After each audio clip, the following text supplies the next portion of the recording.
Here are some examples of the effect that we're trying to achieve for this particular exercise. We want to have a photograph of yourself with your name and other information going behind you and other information going in front of you.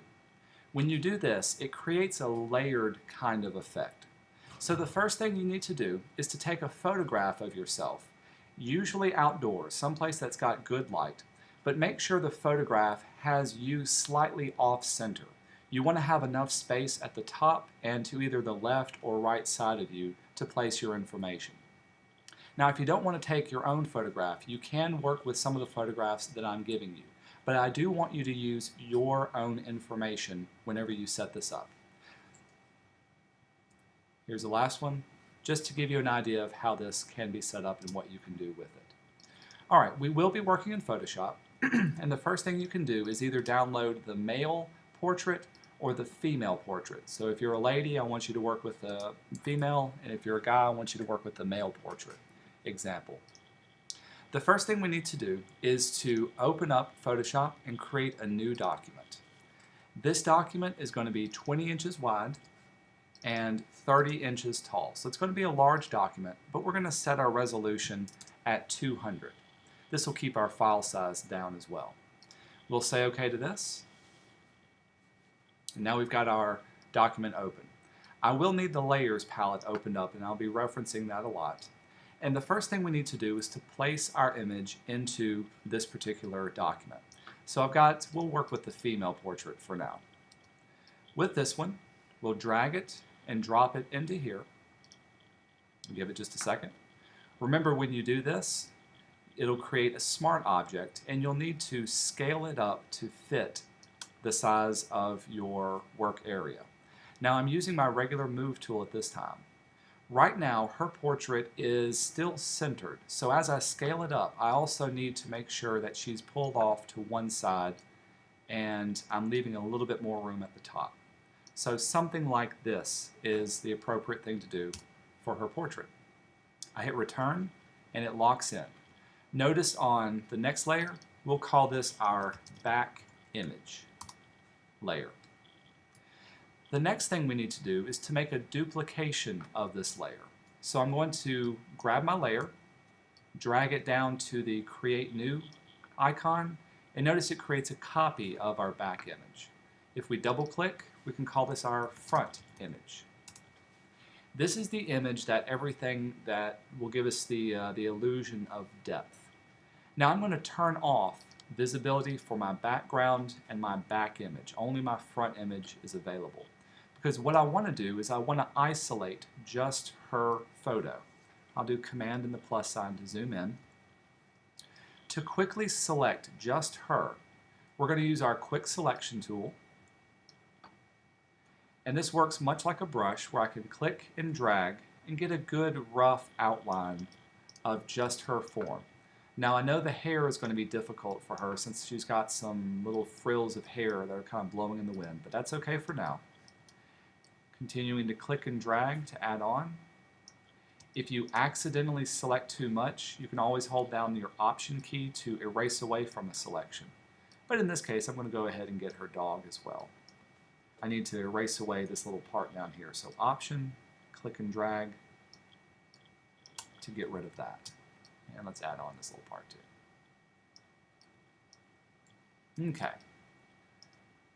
Making sure that I got all of the edges, the outline. I can see right here is where I missed a part. Once you have your figure roughly selected, in the Layers panel, at the very bottom, I've got Front Image Layer selected. At the very bottom, click on the Quick Layer Mask icon. This will mask out everything that you have not selected and keep the image that you did have selected. Now from here, I need to go back in and refine my selection. To do this, make sure you've clicked on the layer mask, not the image itself, but the mask is selected. I'm going to choose my brush tool, and wherever I paint white will unmask the area. Let's make my brush a little bit bigger so we can see. So wherever I'm clicking on my image and painting white, you can see it unmasks that area. But if I swap over to black, it will mask in that particular area. So if you've got any parts that are missing or maybe not necessarily selected correctly, this is where you can go in and clean up your selection. Now for her hair, it's got a particular challenge because there's a lot of little details that are hard to select. I could spend hours going through and trying to get this perfect. There's a faster way to select these kinds of areas. We're going to use our select and mask. This used to be called refine mask, but they've kind of updated the feel of the tool. To open this up, hold down your control key and click on the layer mask. Then choose Select and Mask. And this will go into a different editing mode. Right now, I can see my image and I can barely see the transparent pixels that are around it. So the first thing I want to do is to change my view to have something like an overlay. Now I can see the red where it's going to be transparent. I'll even bring up my overlay so I can see exactly what it looks like. Now you can see the edge much, much better. To refine this edge, we're going to use this second tool.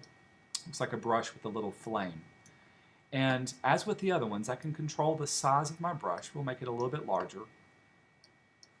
And what I want to do is to go around the edge of my image and tell the computer to refine wherever I'm painting. You can see with one click, it will, clicking and dragging, look for that edge, and it may take a couple of strokes, but it will pick up on the small, subtle details between the background and the hair that you have. Now this is going to work really easily because the hair and the blue of the background has a good contrast. If she was standing in front of a dark wall or a brick wall, this may take a little bit more work to do. And also it's going to take a little bit of thought on your computer's time, so you can see it's processing right now. But over time, I can work through and get rid of all the little extra bits. I'll zoom in and get this edge of her hair. I'm working very, very slowly because if I do too much, then the computer will take too much time to work on it. We are working on a large image, and so when you've got a lot of pixels, this may take a lot more time. But you can see how very quickly and easily I can tell the computer to look at the contrast between the light pixels and those dark pixels. And it's doing a much better job at selecting and getting rid of her hair than I could ever do. Again, go very slowly with it. Take your time because this is a large image. And if you go too much, too fast, then it won't work.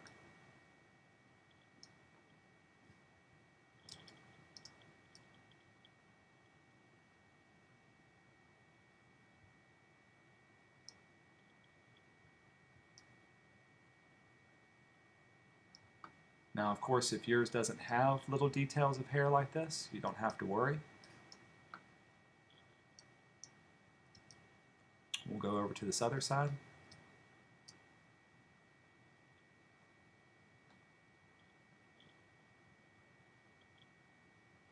And click on, get the edge of her hair here.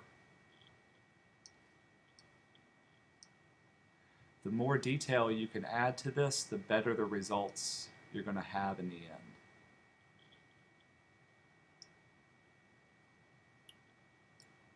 So you're selecting and masking it out.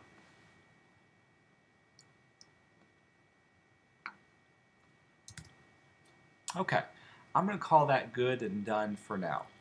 You can spend more time on it, but once you are finished, you can also do some global refinements. I think for this it's okay. We'll say okay.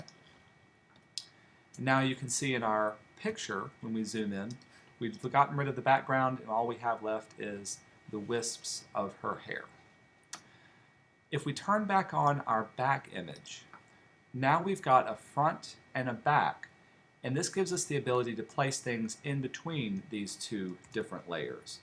So what we want to do is to type out your name. I'm just going to do a dummy name for now. Grab your type tool. It may take just a second to initialize. I'm going to click once, give me a type layer, and I'll give her the name of Leah Ivey. Of course, it's too small, so I may need to select my text and bring up the size of it. Uh-oh, you select all my text. Make it 72 point. There we go. Even larger. Now that I've got a good size to it, let's change up and find a fun font. You can choose whatever font, whatever colors you want, however you want this to look and feel. I'm going to keep it simple just for the sake of this. But I do want you to use your name. You don't have to make up a name. You don't have to go against that. So here's the fun part. I want her name to look like it's going behind her head. To do this, we're going to change the position of her layer. Click it, drag it below, and now it's behind her. Very simple, very easy. And because I've done a mask, no matter where I put it, it's looking like it'll line up behind her. Now if I do this, I definitely want to place it in a way or a position that I can still read her name. The other thing we want to do is to add an area where you can put either your skills or any interests that you have. Let's move the whole thing over just a little bit more and give us some room. To do this, to give us an area off to the side, use your rectangle vector tool. Up at the top, set it to either be pixels or a shape. I'm going to let mine be a shape. This way I can change the fill and the stroke color. So we'll set my fill color to be something inside of my picture. So maybe this blue of her blue jeans. Maybe a little bit, yeah, there we go. It's kind of a dark blue will be okay. I'll click and drag and create a working area. Again, since it's behind her, wherever I move it will stay inside of that particular area. Another thing you can do is to change the blending mode so I can still see some of my background. Some of the good blending modes to use would be to multiply it, to make it darker. So now I can even see those particular edges. Inside of this area, we'll grab our type tool again, and so I'll give her some skills. We want this to be kind of a resume thing, so pick out any skills that you would put on your resume. Things you're good at, things you're interested in, things that people could hire you for. Let's change up the text color for this. We'll make it white. And below it, we'll even make another text layer. Do a bullet by option 8, and we'll say photography. Obviously that needs to be much, much smaller. Photography, painting, graphic design, let's see, she likes dogs, teaching, and cooking. Anything like that. We'll continue to refine this. Maybe I'll make it slightly smaller, and we'll open up our character panel and give it a little bit more tracking. Increase the distance between each one of those to fill in the area. And we'll place that right there. The final thing I want you to do is to create your contact information and make it appear like it's going on top of everything. I've got some area down here at the bottom, so I'll grab me another rectangle. This time we'll set the fill color to match the red in her top. Say OK. Click and drag. And this will create a bar on top of it. Again, you can change your blending mode or play around with some layer effects. Maybe for this one, we'll double click here and add a drop shadow to it. Make it multiply, change up the distance and the spread. Have fun with it. Adding a little drop shadow further enhances that depth of field for your design. And for the contact information, grab your type tool. We'll click once down here, and I'll make up some contact info for her. So phone, 601,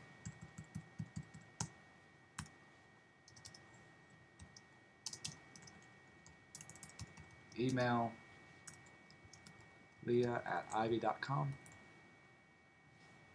And maybe we'll also add her Twitter handle. Leah Design.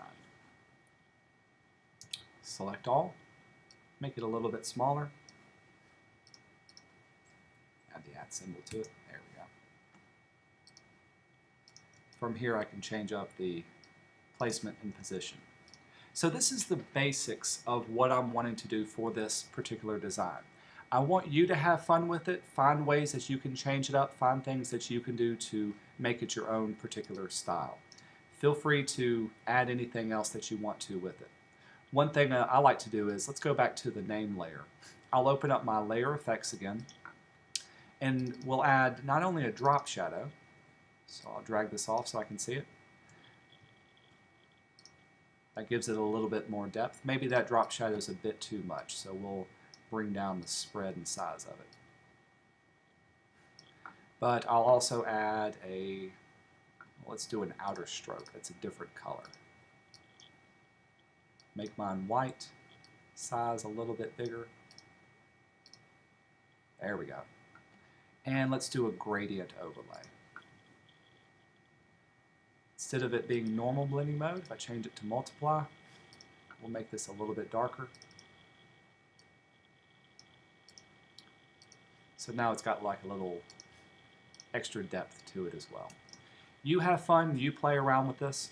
When you are finished, save this as a JPEG. So we'll go to File and Save As.